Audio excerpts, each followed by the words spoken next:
This is Gary Atensi with CNTV, and today we're in Florida. I'm introducing Women of Planet Earth, a book aimed at empowering women through encouragement, energy, education, employment, and equality. I am joined here with the authors, Kelley, Kline, and Michael Brim.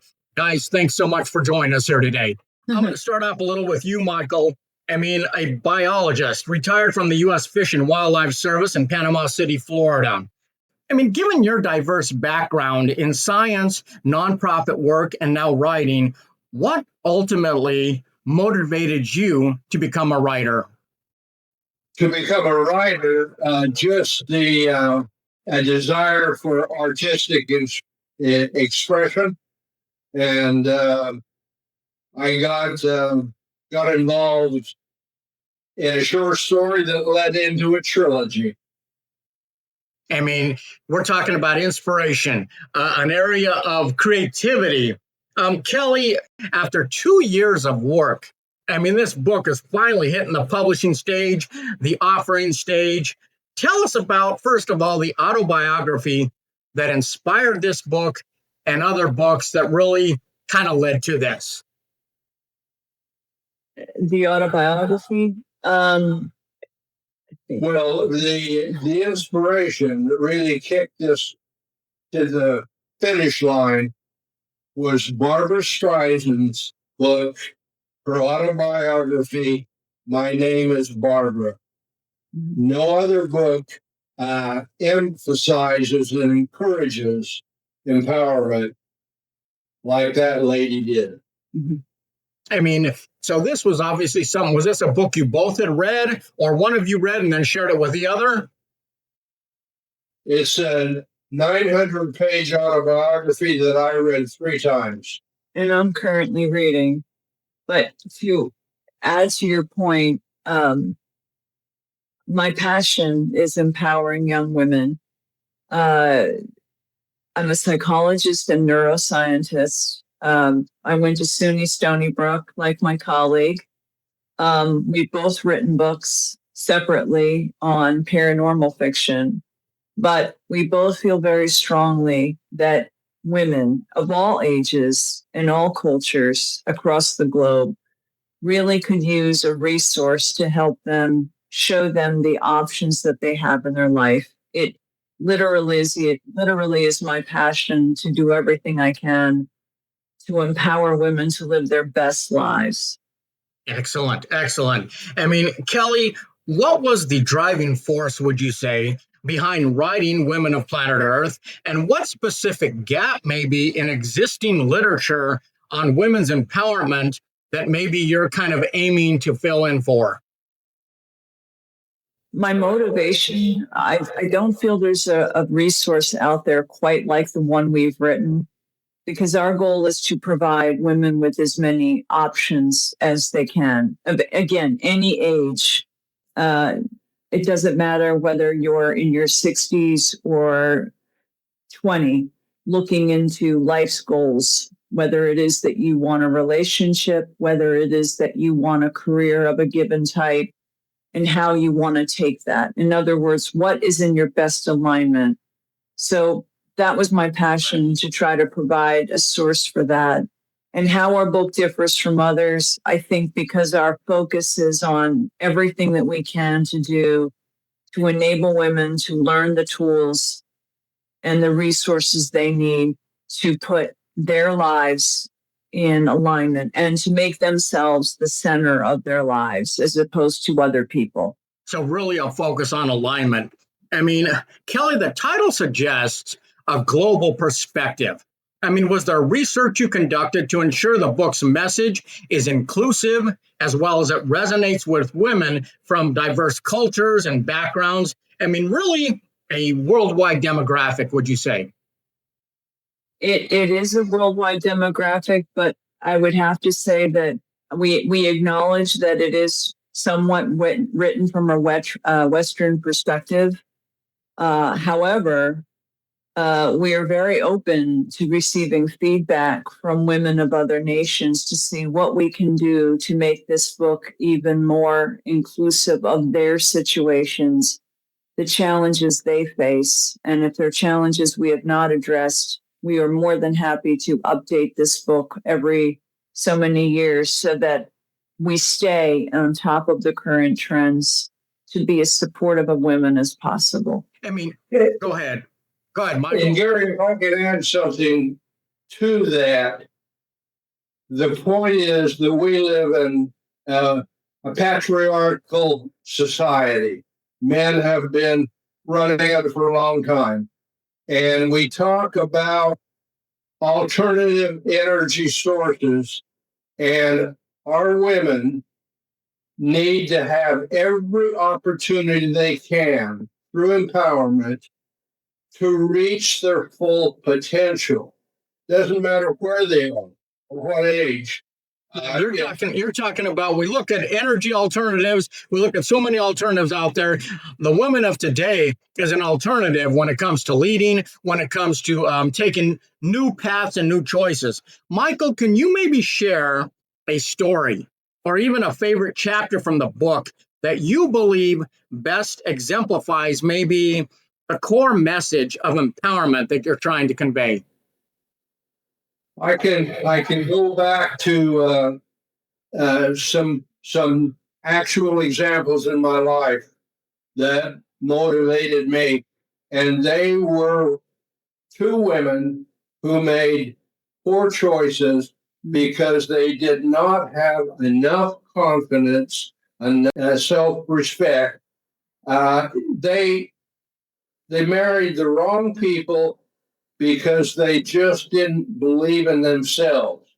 And part of that is a lack of parental encouragement. And so young women are left to their peers. Every woman needs to be encouraged to understand that she can realize her dreams. And so often that does not happen. I mean, we're talking about taking somebody who is not confident about themselves and realizing that they have the potential to do great things. Kelley, what are some of the most common challenges you have found that women face in their journey to empowerment? And will your book provide some maybe actionable strategies to overcome them? I think one of the number one issues is just the message.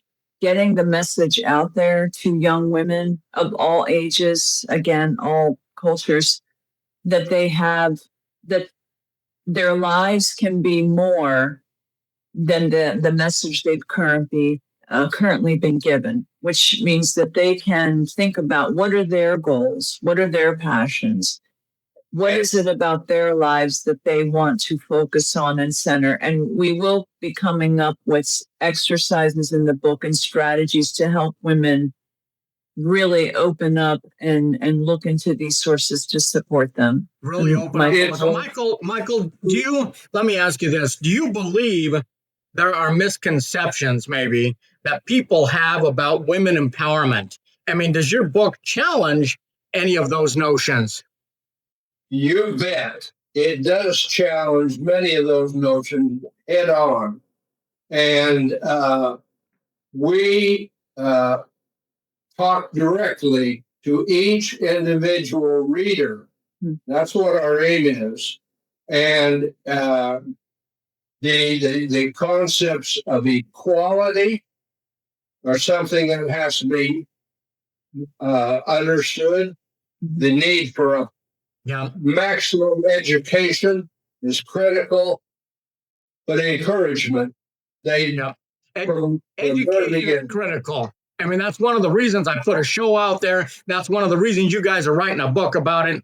Kelley, the book will help women really to envision and realize their dreams through the implementation of their individual full potential. At what age is this a good read for to begin discovering their potential, would you say? That's a great question. What we know in the literature in the field of psych and developmental psych is that up until about age 12, young boys and young girls are about the same level of development with self-esteem. The problem is at age 12, young girls' self-esteem begins to plummet. Self-esteem, for those unfamiliar, is your sense of self-worth.